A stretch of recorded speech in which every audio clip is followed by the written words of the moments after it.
걱정 무거운 짐 아니 진짜 누군가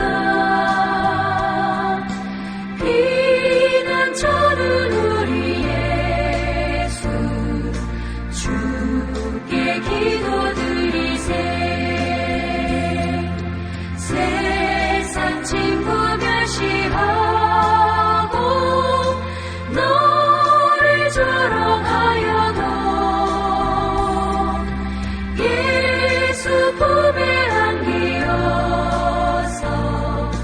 잠들 위로받겠네. 아멘.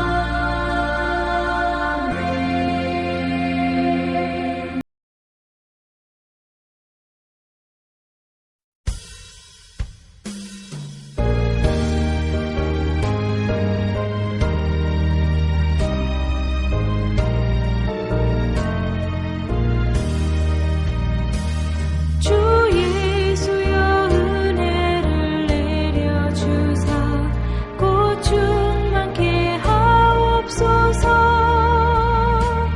이주리고 목마른 나의 맘에 주 성령을 부소서. 주 예수여 충만한 은혜 내 영혼에 부소서. 주 예수만 나의 힘 되고 내 만족함 됩니다. 주 예수여 죄에서 풀어주사 날 정결케 하옵소서. 이 세상의 유혹이 나의 맘에 틈 못하게 하옵소서. 주 예수여 충만한 은혜 내 영혼에 부소서. 주 예수만 나의 힘 되고 내 만족함 됩니다. 옛 야곱이 천사와 씨름하던 그 믿음을 주옵소서. 이 세상의 물결이 흉흉해도 날 평안케 하옵소서.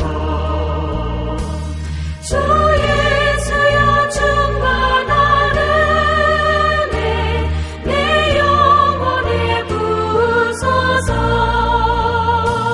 주 예수만 나의 힘 되고 내 만족함 됩니다. 주 예수여 완전한 주의 사랑 나 받기를 원합니다. 그 사랑이 내 맘에 충만하여 널 기쁘게 하옵소서. 주 예수여 충만한 은혜 내 영혼에 부소서. 주 예수만 나의 힘 되고 내 만족함 됩니다.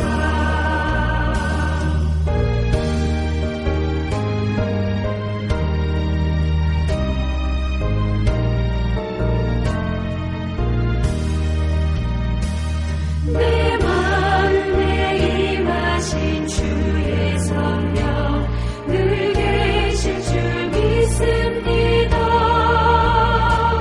그 은사를 나에게 부어주사 주 섬기게 하옵소서. 주 예수여 충만한 은혜 내 영혼에 부소서.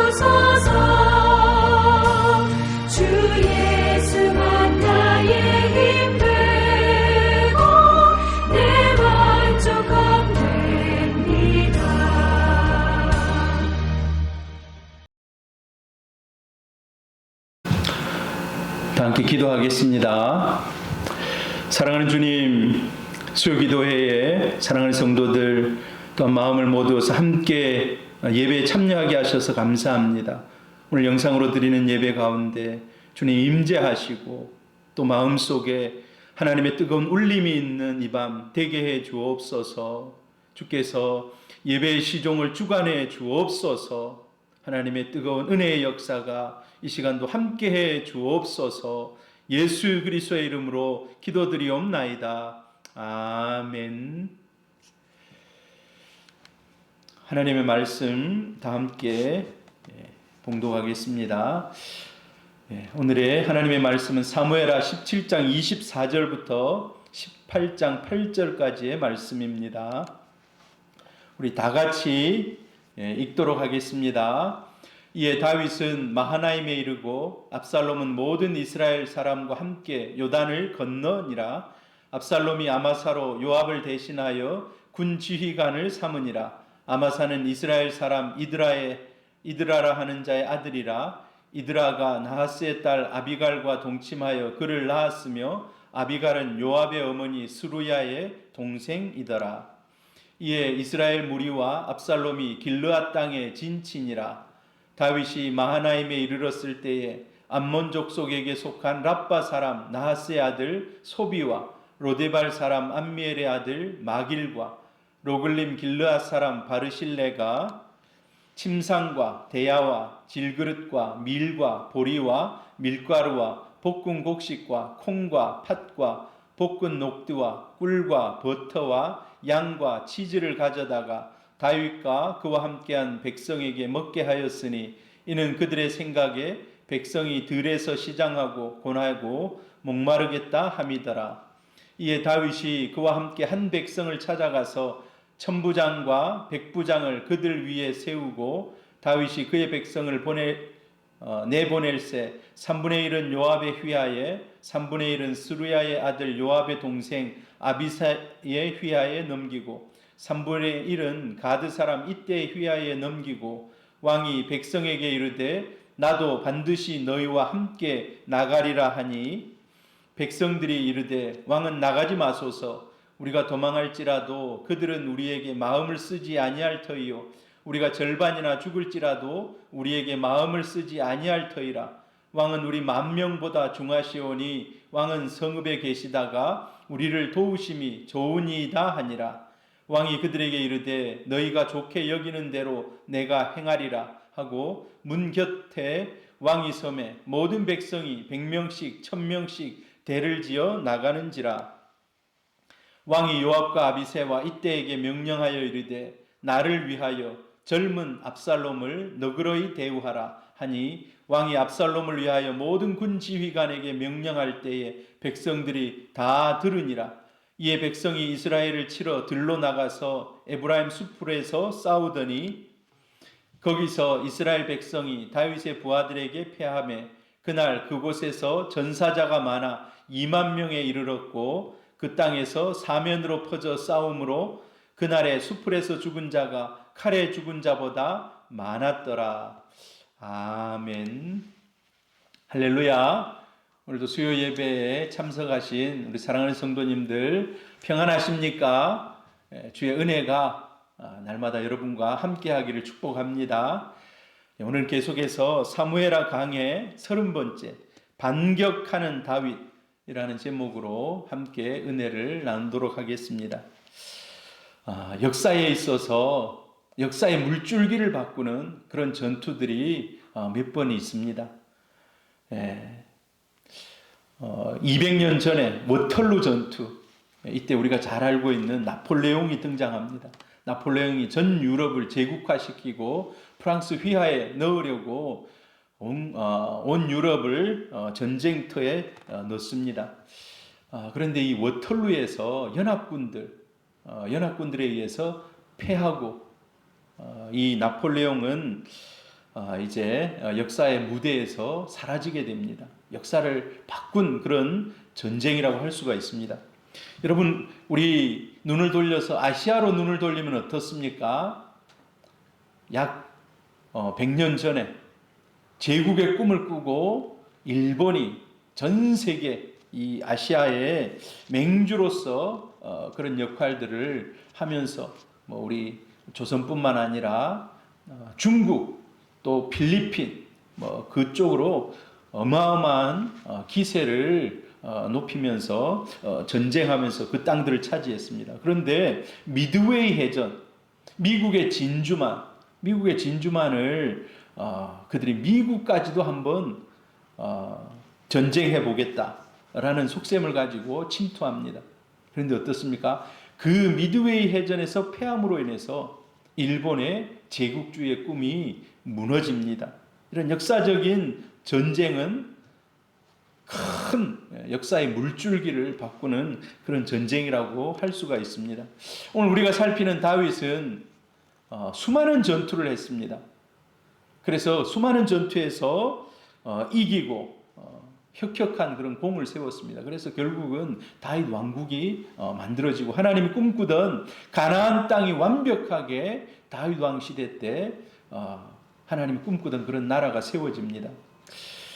수없이 많은 전투를 다윗이 했음에도 불구하고 그의 머릿속에 가장 강렬하게 남았던 전쟁을 찾아보자면 골리앗과 전투, 그러니까 20대 초반쯤 되었을 것입니다. 국민 영웅으로 등극하고 이제 그 일로 인해서 계속해서 승승장구하는 그런 일들이 일어나고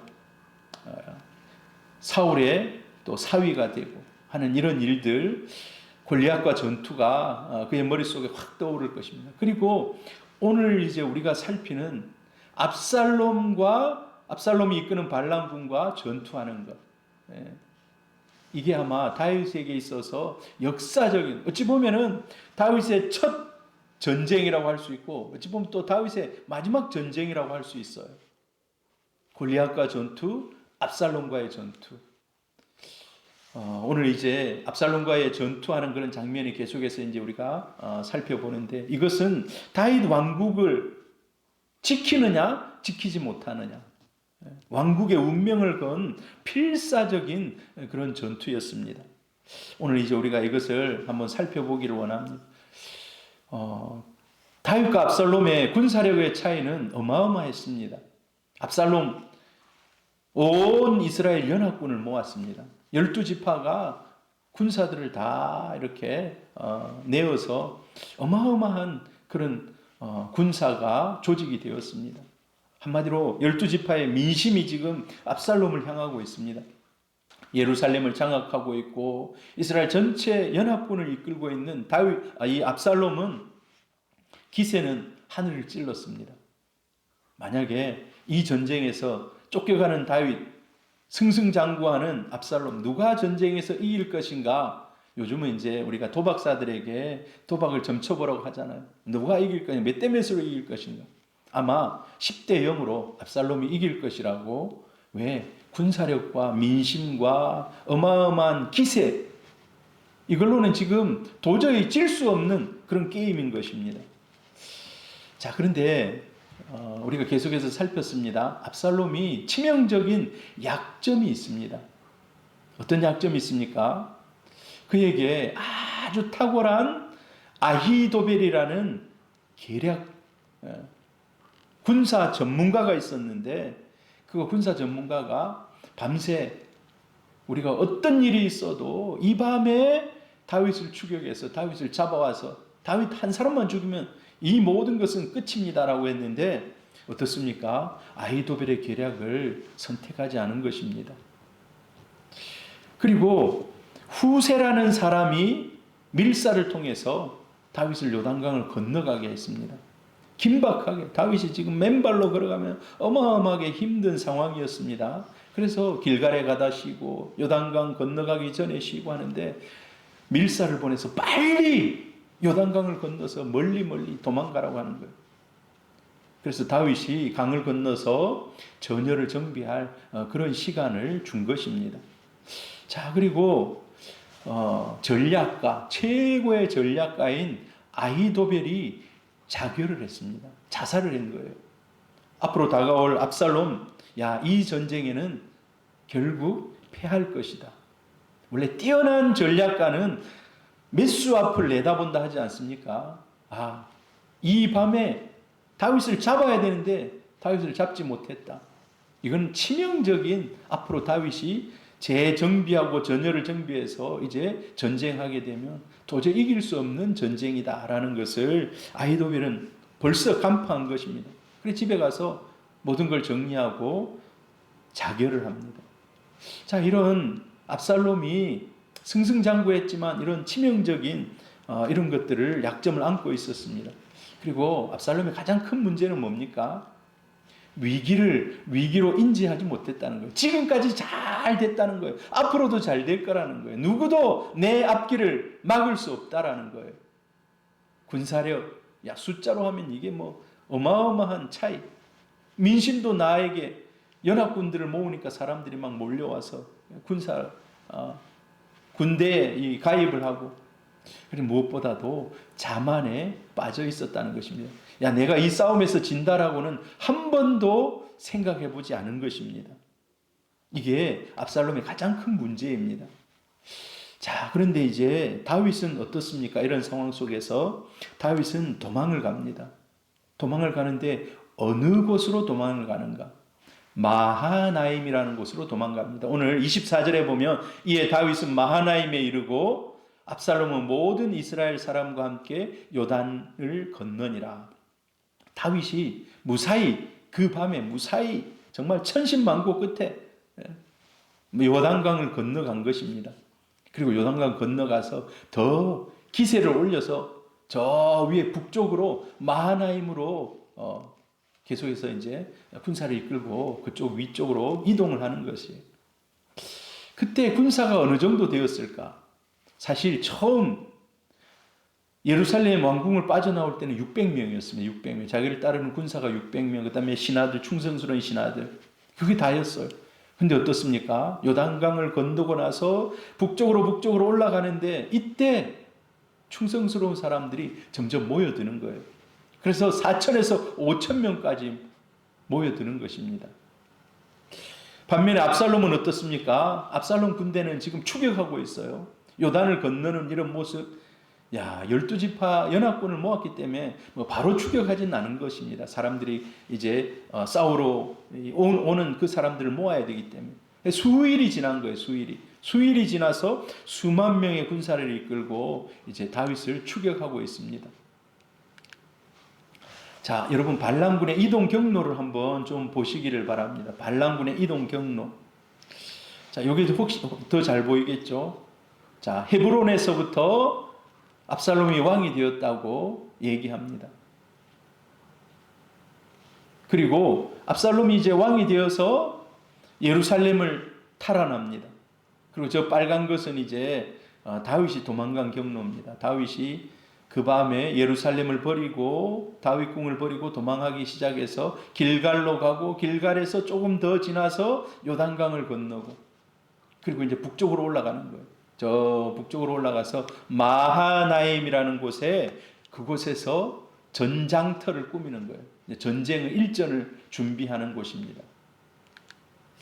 자, 그래서 이제 다윗은 마하나임, 그리고 마하나임 조금 더 위에 보면 에브라임 숲이 있습니다. 숲이라는 건 뭡니까? 지세가 험한 산이라는 거예요. 산. 그곳에서 적군을, 반란군을 맞이합니다. 에브라임 숲. 자, 그런데 우리가 여기서 이제 좀 주목해 볼 것이, 다윗이 북쪽으로 올라가다 여기에서 이제 우리가 전쟁해야 되겠다라고 잡은 그 장소가 있습니다. 그 장소의 이름이 마하나임입니다. 마하나임. 그럼 마하나임은 뜻은 하나님의 군대라는 뜻이에요. 이 군사적인 요충지입니다. 그리고 이것은 무엇보다도 영적인 히스토리가 있는 곳입니다. 영적인 히스토리. 어떤 영적인 히스토리가 있습니까? 800년 전으로 거슬러 올라간 800년 전으로 야곱이 저 하란에 형의 에서의 눈을 피해서 도망갔다가 이제 돌아옵니다. 아들, 딸 데리고 내려오는데 그때 에서가 400명을 이끌고 동생 야곱을 잡으러 내려와요. 잡으러 이제 추격해 옵니다. 그때 마주친 곳이 바로 이 마하나임이에요. 마하나임. 그래서 400명이 온다는 소식을 듣고 마음이 막 떨리는 거예요. 400명의 이 칼을 든 용사들이 막 쳐들어오는데 마음이 야 여기서 이제 내 생명 끝나는구나. 그런 두려워하고 있을 때 그날 하나님이 그곳에 나타나셨습니다. 하나님. 창세기 32장 1절 2절에 보면 야곱이 길을 가는데 하나님의 사자들이 그를 만난지라 야곱이 그들을 볼 때에 이르기를 이는 하나님의 군대라 하고 그 땅 이름을 마하나임이라 하였더라. 이 두려워하고 있는데 하나님의 음성이 들리는 거예요. 하나님의 음성이. 하나님이 어떤 음성을 들려주십니까? 너에게는 에서보다 더 큰 하나님의 군대가 있다. 할렐루야. 그러므로 두려워하지 말라는 겁니다. 그 일이 언제 있었습니까? 다윗이 지금 마하나임의 전장터를 꾸미는 이 일 800년 전에 있었대요. 800년 전에. 자, 그런데 이 일은 이스라엘 사람들이 다 알고 있는 거예요. 마치 전설과 같이 우리가 이순신 장군 명랑해전, 노랑해전 하면 뭐 머릿속에 어느 정도 들어오듯이 마하나임을 지나면서 야곱에게 있었던 일화 백성들이 다 알고 있는 거예요. 자, 그런데 다윗은 지금 이것을 군인들에게, 자기 군사들에게, 지금 숫자적으로는 굉장히 열악하지만 사기를 붙돋우는 데 있어서는 이 최고의 장소인 거예요. 다윗의 전략과 의도가 뭡니까? 마하나임을 통해서 부하들을 격려하는데 상대가 아무리 강해도 야곱과 함께했던 하나님의 군대가 우리와 함께한다. 할렐루야. 아무리 불리한 전쟁이고 수적으로 우리가 열세지만 하나님의 도우심이 있다면 반드시 승리한다라는 것을 보여주는 것입니다. 여러분 놀라운 전략 아닙니까? 다른 곳을 선택할 수도 있습니다. 그럼에도 불구하고 다윗은 그 장소를 선택한 거예요. 마하나임 불릴 때마다 어떻습니까? 하나님의 군대, 하나님의 군대, 하나님의 군대가 우리를 돕는다. 여러분 이거는요 벌써 정신 승리인 거예요. 기세의 승리인 거예요. 아, 하나님이 우리를 도와준다. 자, 그리고 이제 압살롬도 사실 전쟁을 준비합니다. 오늘 이 성경에 읽어보니까 아마사에 대해서 자세하게 나오고 있어요. 원래 이스라엘 전체 군대를 총괄했던 장군은 요압입니다. 요압. 근데 요압이 지금 600명하고 같이 도망가요. 그때 군사를 한 명도 데리고 가지 못합니다. 자기가 군대 장관이지만 군사가 없어요. 그 군사들을 다 남겨놓고 온 거예요. 근데 그 군사를 이끌 압살롬이 이제 새로운 장수를 선택합니다. 아마사. 근데 이 아마사는 사실 요압하고 친척이에요. 사촌이에요. 근데 사이가 좋지 않아요. 나중에 보면 요압이 이 아마사를 죽입니다. 여러분 사촌이지만 서로 사이가 좋지 않아요. 서로 견제했던 것 같아요. 우리가 전에도 살폈는데 이 요압은 늘 좀 앞서가는 그런 너무 열정적이고 너무 이 다윗을 앞서가는 그런 인물입니다. 나중에 얘기하겠지만 다음 주 정도 얘기하겠지만 이 압살롬 죽이지 말라 하는데도 그냥 가서 죽이는. 자, 그런데 아마사를 군대 장관으로 세우지만 사실 그 사람은 이전에 있었던 아히도벨 최고의 전략가인데 아히도벨을 대체할 만한 그런 인물이 아닙니다. 이 압살롬은 오직 지금 자신감이 충만한 것은 군사력 숫자가 많다는 거예요. 숫자가. 성경에 그런데 여러분 하나님의 전쟁은 숫자로 하는 것이 아닙니다. 그리고 또 이 압살롬이 생각해 보니까 우리는 다윗보다 더 많은 군수 물품, 풍부한 군수 물품을 가지고 있다. 후방에서 지원할 물품들이 있다는 거예요. 다윗이 그런데 왜 마하나임에 그까지 도주해가지고 거기서 전장터를 꾸미는지 이거를 몰랐던 거예요. 다윗이 볼 때는 이 압살롬은 너무 애송인 거예요. 우리가 애송이라는 말을 쓰지 않습니까? 세상 모르고 날뛸 때 우리가 저런 애송이라고 얘기하잖아요. 다윗이 볼 때 전쟁을 겪어보지 못했던 이 압살롬은 한마디로 너무 애송이었던 거예요. 전쟁을 하기 위해서는 정탐꾼을 보내고 탁 치밀하게 이렇게 해야 되는데 무조건 군사력만 믿고 막 쫓아오는 거예요. 군사력만 가지고. 여러분, 그런데 다윗에게도 약점이 있어요. 다윗에게 어떤 약점이 있습니까? 전쟁을 준비해야 되는데 자기가 계속해서 도주하는 가운데 군사들이 점점 많아져요. 600명으로 시작했지만 사람들이 많아집니다. 근데 진짜 사람들이 많아질 때 제일 필요한 게 뭡니까? 식량이에요. 식량. 물이에요. 물. 그 다음에 덮고 잘 이불, 이런 것들이 필요한 거예요. 근데 급하게 아무것도 준비하지 않고 그 밤에 그냥 도망 나왔습니다. 뭐 없어요. 전쟁을 하려면 군량미가 있어야 하는데 없어요. 그래서 이 일을 어떻게 할 것인가? 여러분, 전쟁하기 위해서 진짜 중요한 것은 필요한 막대한 물자입니다. 아까 워털루 전쟁 잠시 얘기했는데 나폴레옹이 스위스를 지나서 동쪽으로 러시아를 침공하기 위해 러시아를 빼앗아, 러시아가 어마어마한 땅 아닙니까? 그 러시아를 정복하기 위해서 갑니다. 근데 그 땅 정복하지 못하고 나중에 다시 돌아오는, 왜 그렇습니까? 전쟁으로 앞으로 쭉 가는데 군사 물품들이 못 따라오는 거예요. 그래서 다 얼어 죽는 거예요. 그 추운 겨울에. 여러분, 그만큼 전쟁하는 데 있어서 물자가 필요합니다.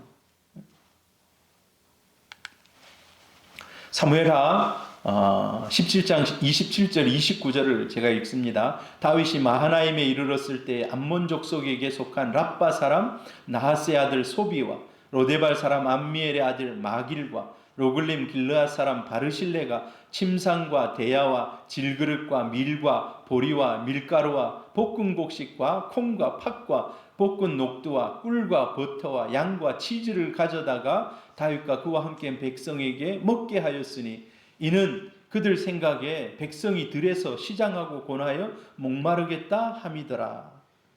아까도 얘기했듯이 이 전쟁에 막대한 후방 물품이 필요한 거예요. 군량미가 필요한 거예요. 다윗은 지금 이걸 어디서 구할 수가 없어요.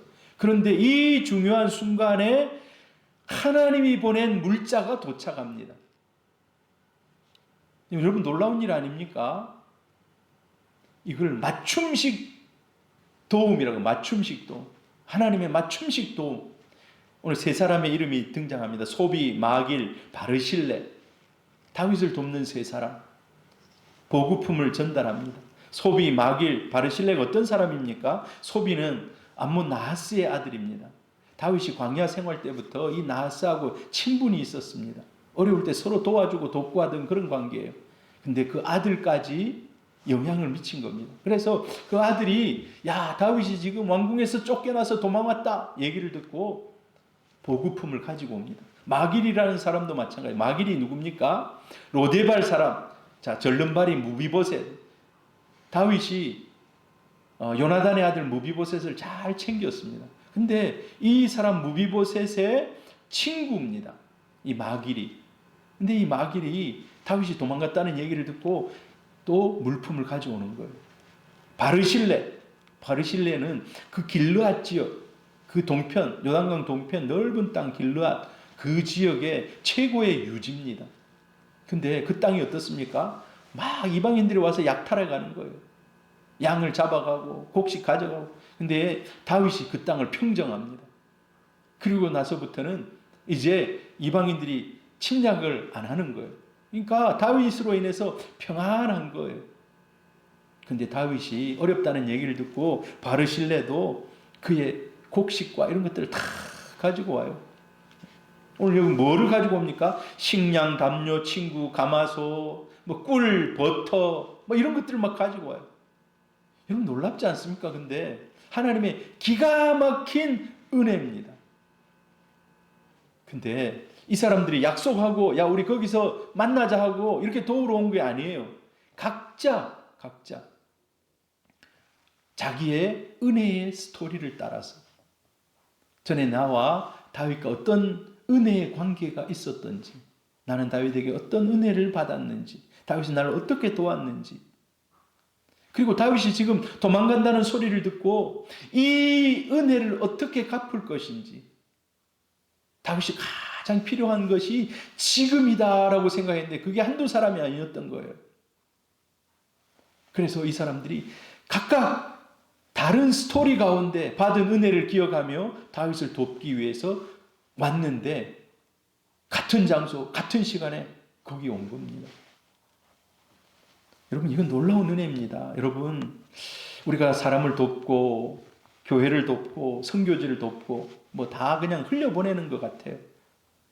그런데 진짜 위기의 순간, 필요한 순간에 하나님이 그 사람들을 사용하십니다. 할렐루야. 이 놀라운 하나님의 은혜의 법칙입니다.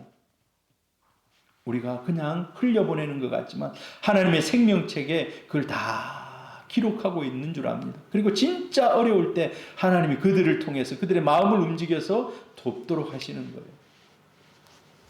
여러분, 그래서 우리가 도울 때 낙심할 필요 없습니다. 선한 일을 할 때 아이고 나 이 선한 일 괜히 했다, 여러분 그런 생각하지 마시기를 바랍니다. 진짜 필요할 때 하나님이 그들을 천사로 보내주신다는 거예요. 자, 이 일로 인해서 다윗의 군대는 기사회생했습니다. 필요한 것들을 공급받고 식량으로 배불리고 한마디로 말해서 기력을 회복했어요. 이제 전쟁할 준비가 딱 된 거예요. 정예군이 딱 된 겁니다. 지금까지는 패잔병처럼 도망오는 그런 신세였다면 이 일이 있고 나서는 완전히 전투할 능력이 100배 상승한 거예요. 여러분, 그래서 평소에 선을 쌓는 이 다윗, 결정적인 순간에 하나님이 그걸 사용하셨다는 거예요. 여러분, 우리도 그래서 평소에 은혜 베푸는 일에 소홀히 하지 말기를 바랍니다. 자, 이제 진짜 이제 전쟁하게 돼요. 반란군들과 다시 다윗이 정예군을 모집해서 이제 전쟁을 하게 됩니다. 그 이제 18장부터 시작됩니다. 18장 1절에 보면 이에 다윗이 그와 함께한 백성을 찾아가서 천부장과 백부장을 그들 위에 세우고 군대를 재정비했다는 거예요. 원래는 600명밖에 없어요. 처음에 출발할 때는. 다윗 왕궁을 빠져나올 때 600명이었습니다. 그런데 마하나임까지 오면서 천부장, 백부장 조직할 만큼 군사의 숫자가 늘어났다는 거예요. 그리고 천부장을 3명을 세우잖아요. 그러니까 다윗의 군대는 지금 최소 3,000명 이상, 3,000, 4,000, 5,000명까지 숫자가 늘어난 거예요. 사실 그 숫자라 해봤자 압살롬의 군대에 비하면 아무것도 아니에요. 압살롬은 지금 수만 명 연합군, 이스라엘 전역에서 수만의 이 연합군을 가지고 지금 쫓아옵니다. 그러나 누구보다도 다윗은 알고 있었습니다. 전쟁은 하나님께 속한 것이라고. 할렐루야. 전쟁은 하나님께 속한 것이고, 전쟁은 숫자로 하는 것이 아니다.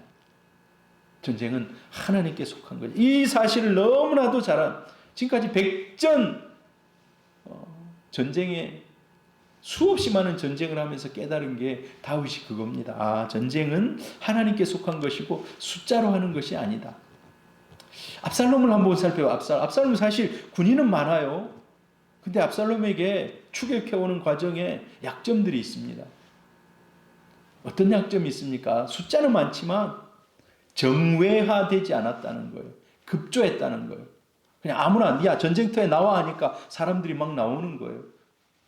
마치 전쟁터에 나가서 총을 어떻게 쏘는지 잘 모르는, 총이 갑자기 안 나간다, 이거 분해해가지고 다시 탁 해서 쏴야 되는데 분해해가지고 이걸 할 줄을 모르는 이런 병사들. 그리고 정신력이 약해요. 내가 이 전쟁에서 꼭 이겨야 된다, 이런 정신력이 약한 거예요. 무엇보다도 전쟁 경험이 없습니다. 전쟁 경험. 근데 다윗은 어떻습니까? 이에 비해서 다윗은 수적으로 작습니다. 그러나 정유화되어 있어요. 수많은 전쟁에서 이긴 경험들이 있습니다.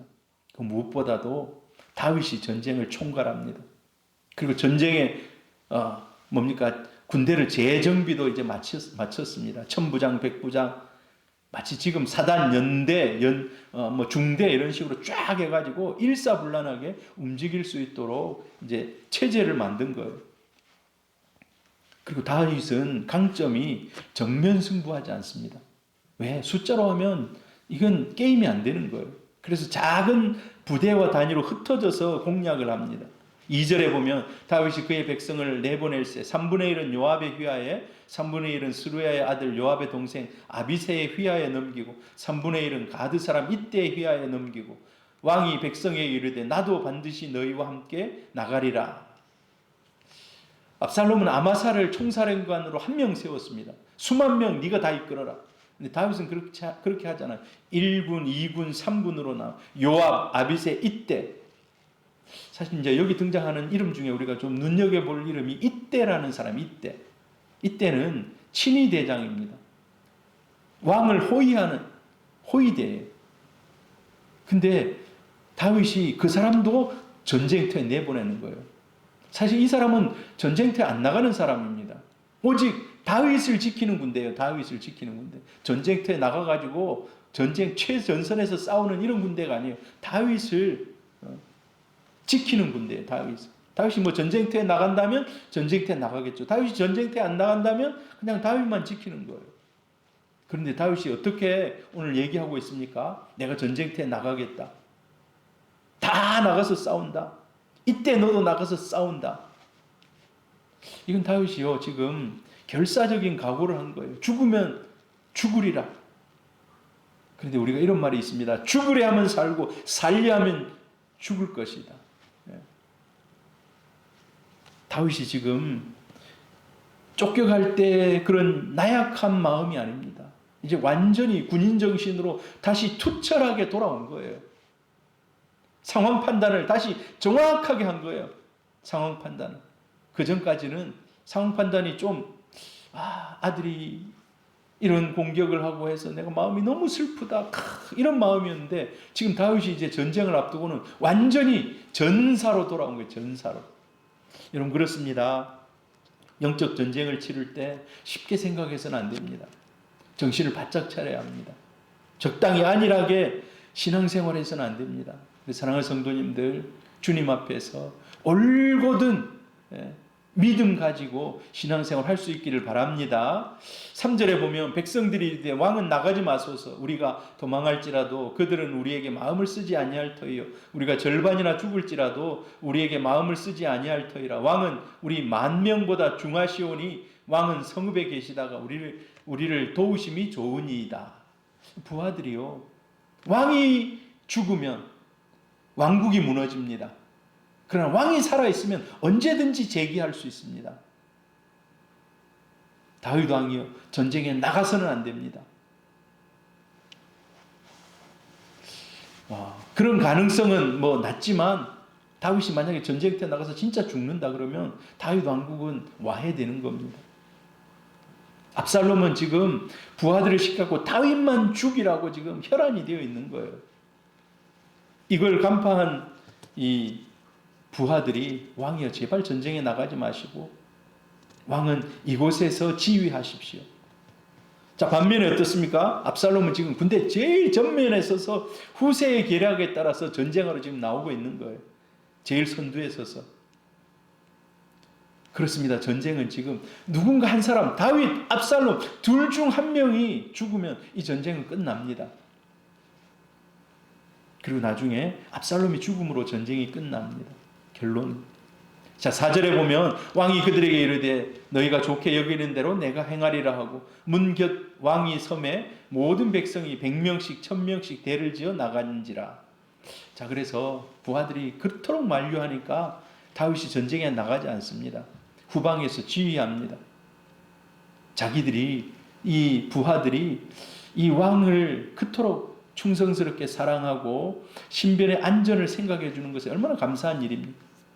그 내가 나간다면 왕이 지금 목숨이 괜찮은가 막 이거에 신경 쓸까 봐 전쟁에 나가지 않습니다.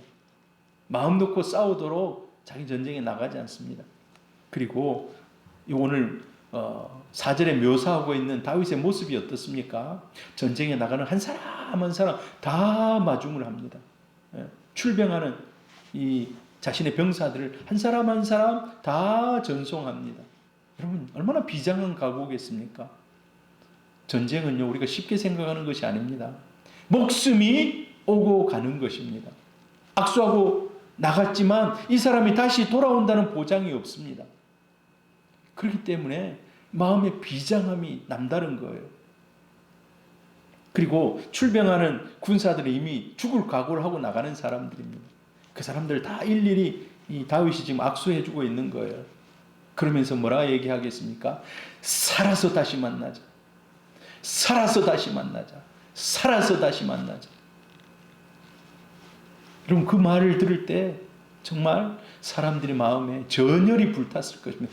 이 전쟁에서 반드시 이겨서 다시 왕을 만나리라. 그럼 이게 이제 기세인 거예요. 기세. 전쟁의 기세인 거예요. 내가 반드시 돌아와서 왕과 악수하겠습니다. 지금 왕이 나와 악수하고 있는 이 모습 이대로 다시 돌아와서 악수하겠습니다. 아마 다윗이 눈물로 이 사람들을 전송했을 것입니다. 여러분, 우리가 그렇습니다. 참 주일날 예배를 드리고 식사를 같이 하고 이제 우리가 예배 오후 예배 마치고 세상으로 돌아갑니다. 집으로 가고 일터로 가고 막 흩어져요. 여러분, 그럴 때 저의 마음이 그래요. 우리 성도님들 한 주간 성령으로 충만해서 승리하고 다시 주일날 건강한 모습으로 영적으로 승리한 모습으로 만납시다. 우리가 서로 축복하며 축하하며 함께 하나님 앞에 감사의 예배를 드립시다. 이게 영적인 그런 지도자의 마음입니다. 아마 다윗이 지금 그런 마음으로 우리가 살아서 전쟁이 끝나고 다시 만나자. 다시 만나자. 이 마음. 여러분, 세상에서 쉽지 않은 세상에서 승리하고 주일마다 이곳에서 함께 예배하는 은혜가 있기를 축복합니다. 하나님이 한 주간 동안 지켜주시고 보호하시고 함께 하시는 그런 은혜가 있기를 바랍니다. 자, 근데 여러분, 전쟁하러 나가는 모든 사람들 두고 다윗이 큰 소리로 뭔가를 외치는 거예요. 뭔가를 간절하게 외치는 거예요. 그 간절한 외침이 뭡니까? 사람들이 들어보니까 이상한 얘기를 하는 거예요. 이상한 얘기. 의외의 명령을 하는 겁니다. 사무엘하 18장 5절에 보면 왕이 요압과 아비새와 이때에게 명령하여 이르되, 이들은 군단의 최고 장수들입니다. 나를 위하여 젊은 압살롬을 너그러이 대우하라.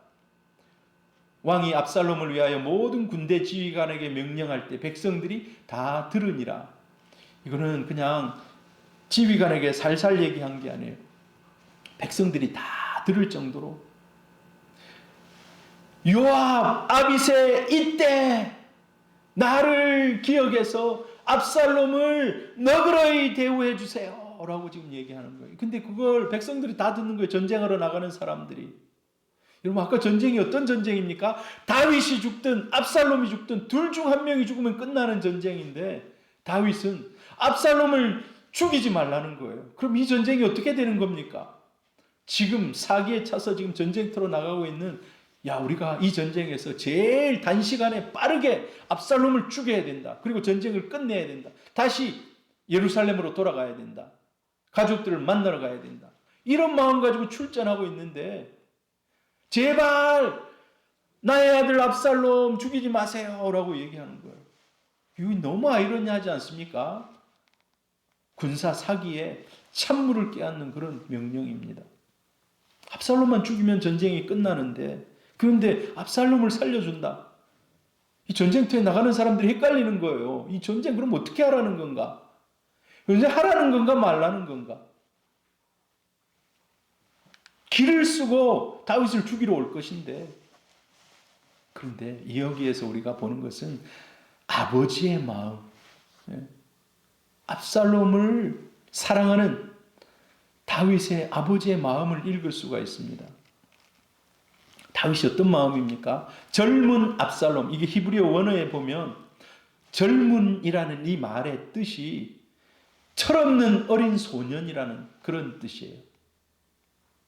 압살롬, 철이 없는 어린 소년이다. 그러니 살려주라는 거예요. 이게 부모의 마음입니다. 아무리 아버지 어머니를 향해서 공격하더라도 그 아들이 잘 못되기를 바라는 부모가 없어요. 여러분, 예수님께서 십자가에 못 박히셨습니다. 십자가에 못 박혀서 달릴 때 수많은 사람들이 있었습니다. 그리고 자기를 채찍질하고 그 십자가에 못 박은 사람들, 예수님께서 그들을 바라보면서 하나님께 간구했던 것들이 있습니다. 하나님, 저들을 용서해 주옵소서. 저들이 하는 것을 알지 못합니다. 라고 가상칠언 중에 한마디. 여러분, 그리고 아버지 재산을 다 탕진하고 돌아올 때 아들을 뛰어나가서 반겨 맞이해주는 아버지의 용서의 마음입니다. 자, 이런 거는 우리가 진짜 지금 전쟁이라고 하는 건 전쟁은 목숨에 걸린 일인데 이 논리적으로 안 맞는 말이에요. 논리적으로는 안 맞지만 왜 저런 말을 하는가? 라고 생각할 수 있지만 이게 하나님의 마음이라는 거예요. 하나님의 마음. 하늘 아버지의 마음이라는 거예요. 우리가 세상에서 죄 짓고 살아가지만 하나님, 네 망해버려라, 네 죽어라, 네 죽어야 된다 라고 하나님 말하지 않습니다. 그래도 돌아와야 된다. 그래도 살아나야 된다. 그래도 다시 일어나야 된다. 이게 하나님의 마음이에요. 다윗이 이 하나님의 마음을 가지고 있는 거예요. 자, 그런데 이제 진짜 전쟁이 이제 시작됩니다. 에브라임 숲에서 전쟁이 시작돼요. 저 여러분 그림 보입니까? 보면 마하나임에서 조금 북쪽으로 몇 킬로 좀 올라가서 거기 숲이에요. 이제 산인 거예요, 산. 야, 그런데 한번 생각해 보세요. 다윗이 왜 이 산을 전쟁터로 삼을까? 에브라임 숲을 전쟁터로 삼을까? 6절에 보면 이에 백성이 이스라엘을 치러 들로 나가서 에브라임 숲에서 싸우더니, 숲에서 싸우기 시작하는 거예요. 여러분, 이제 에브라임 숲에서 일전이 벌어지는 거예요. 전쟁이 벌어져요. 자, 이 에브라임 숲이 어떤 곳인가? 나무가 많고 바위가 있고 웅덩이가 있고 구멍이 있고 늪지대가 사방에 깔려 있어요. 이런 건 전쟁하기 좋은 장소가 아닌 거예요. 게릴라들이 치고 숨는 곳인 거예요. 근데 다윗이 그렇게 전쟁을 하더라는 거예요. 한번 들어가면 나오기 힘든. 여러분, 좁은 길로 수많은 군인들이 올라오다가 야, 뒤로 돌아 하면 이게 뒤로 가기가 힘든 거예요. 그러니까 다윗이 지리적인 이점을, 숫자는 부족하지만 지리적인 이점을 최대한 활용하는 거예요. 나중에 압살롬이 어떻게 죽습니까? 상수리 나무에 걸려가지고 그 숲풀에서 나무에 머리가 걸려가지고 이게 막 도망가거든요. 너무 빽빽한 이곳에서. 그런데 어떻습니까? 압살롬 전투 경험이 없습니다. 야, 적군들이 도망간다. 추격해라.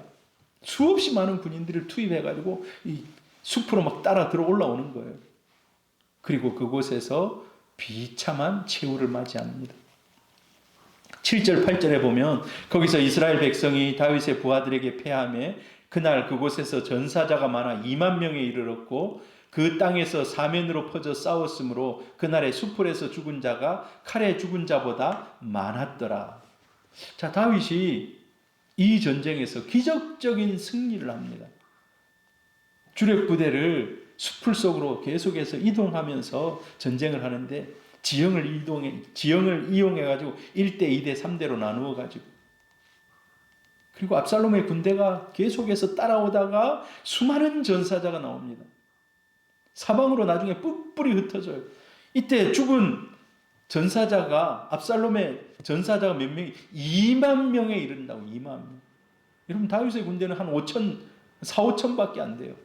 그런데 숲으로 쫓아오다가 전쟁의 경험이 없고 이런 사람들이 쫓아오다가 2만 명이 몰살을 당하는 겁니다.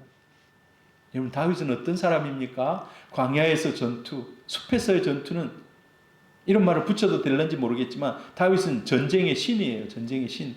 20대부터 광야를 휩쓸고 다니면서 수없이 많은 전쟁을 했습니다. 왕이 되어서도 수없이 많은 전쟁을 했습니다. 가는 곳마다 승리했습니다. 압살롬 어떻습니까? 전쟁 경험 없습니다. 군인만 많다고 지금 막 쫓아와가지고 숫자로 밀어붙이려고 하는데 지형에 대한 이해도도 없어요. 전쟁터, 숲풀, 광야, 이거는요 다윗의 거의 사는 집과 같아요. 수십 년을 그냥 누비고 다녔던 곳이에요. 어디에 뭐가 있다, 어디에 뭐가 있다, 다 빼곡히 다 알고 있어요. 이곳에서 다윗을 이기기란 불가능합니다. 만약에 펑 튀어진 평지에서 싸웠다 그러면 몰라요. 그러면 전세가 어떻게 될지 몰라요. 왜? 숫자가 압살롬이 워낙 많기 때문에. 그런데 숲을 지나서 광야를 지나서 산을 넘어서 이런 전쟁에서는 숫자 가지고 싸우는 전쟁이 아닙니다. 수십 년 다윗이 그 땅에서 전쟁하면서 이겼던 경험들. 여러분, 지난날에 다윗이 수없이 많이 광야 생활을 하고 전쟁을 하고, 그런데 나중에 숫자는 비록 적지만은 압살롬의 반란군들하고 싸울 때 이 모든 지형과 경험들이 다 그 전쟁에서 기적적으로 이기는 모든 경험이 됐다는 겁니다. 여러분, 그래서 우리가 뒤돌아보면 또 지금 어려움이 있을 수 있어요. 고난이 있을 수 있어요. 그런데 결정적인 순간에는 그 고난이 나를 살릴 수 있는 도구라는 거예요. 고난의 때에 자기의 삶을 낭비하지 마시기를 바랍니다. 하나님의 연단인 줄 알고 하나님이 나를 더 강한 사람으로 만들어 간다는 것을 믿고 믿음으로 그 길 이기는 우리 성도님들 되기를 바랍니다. 그날에 수풀에서 죽은 자가 칼에 죽은 자보다 많았더라. 칼싸움 해가지고 죽은 것보다 수풀에 들어가가지고 그냥 막 오합지졸, 거기서 나오지 못하고 그냥 손쉽게 막 이 정예병들에게, 다윗의 정예병들에게 죽어나간 사람이 더 많았다는 거예요. 여러분, 이건 뭐를 얘기합니까? 하나님의 도우심이 다윗 군대와 함께 했다는 것입니다. 전사자가 2만 명 나오고 압살롬이 참패합니다. 여러분, 우리는 전쟁을 숫자로만 하는 것이 아니라고 얘기했습니다. 불리한 가운데서도 하나님이 함께 하시면, 하나님의 은혜가 함께 하시면 숫자가 그걸 이길 수 없다는 거예요. 사람의 노력이 하나님의 은혜를 이길 수가 없습니다. 압살롬 사람을 모으기에 얼마나 수고했겠습니까? 연합군들을 최대한 많이 모아가지고, 사람 모으는 게 쉽지 않습니다. 우리 새소망교회 사람 모으는 거 쉽지 않습니다. 전도가 쉽지 않아요. 네, 인간적으로 사람 많이 모아가지고 전쟁터에 나가는 거예요. 압살롬이. 그런데 하나님의 은혜가 한번 하니까 2만 명, 그 아까운 젊은 청춘들이 다 숲에서 그냥 바람처럼 사라지고 맙니다. 흩어지고 맙니다. 여러분, 그래서 우리는 숫자에 의존해서는 안 돼요. 인생을 너무 쉽게 숫자가 좋다고 의존하면 안 돼요. 하나님 앞에 끝까지 겸손할 수 있기를 바랍니다. 그리고 쉽게 포기해서도 안 돼요. 숫자가 적다고 포기해서도 안 돼요. 중요한 것은 하나님이 내 편이 되기를 여러분 간절히 갈망하기를 바랍니다. 그리고 내가 하나님 편이 되어야 해요. 그게 승리의 길이라는 것입니다.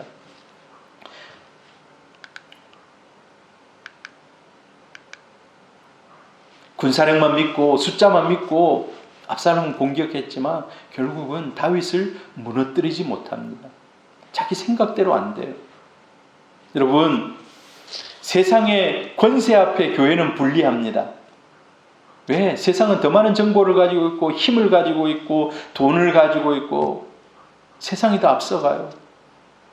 그렇지만 여러분 꼭 기억해야 될 것은 오늘 다윗이 승리한 것처럼 마지막에 교회가 승리할 줄 믿습니다. 하나님은 최악에서도 하나님 일하신다는 거예요.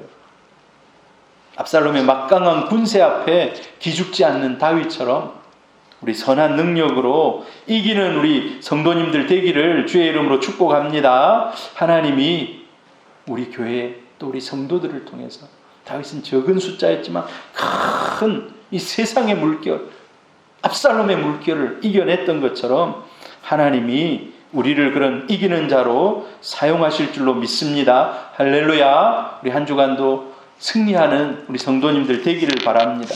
제가 기도하고 마치겠습니다. 주님, 은혜를 감사합니다. 아무도 예상치 못했던 다윗의 기적 같은 반격 그리고 승리,